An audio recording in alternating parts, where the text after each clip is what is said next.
going on, y'all? BBQ Dropout here. So if you're wondering what temperature you should be pulling your pork shoulder at, again, think of it as something like brisket or whatever the other big cuts of meat are. Really, in my mind, it's like pulled pork or like pork shoulder and like brisket. But honestly, those two things are like basically the same. So what that means is that since they're considered traditionally like the cheaper cuts of meat, that means they're very like coarse and like really tough, and that's exactly why like barbecue is this whole big thing, because you have to like tend to the meat, you know, prepare it, cook it over like 10 to 12, like 24 hours, depending on how fast or how hot and fast or low and slow you cook it.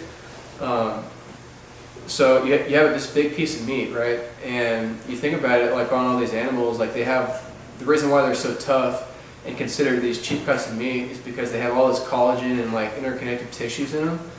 And that's exactly why you want to try and cook them to around like 200 degrees Fahrenheit, and when they probe tender. So you grab like a toothpick, for example, or personally I just have like one of these thermopop thermometers, and you can just kind of probe around.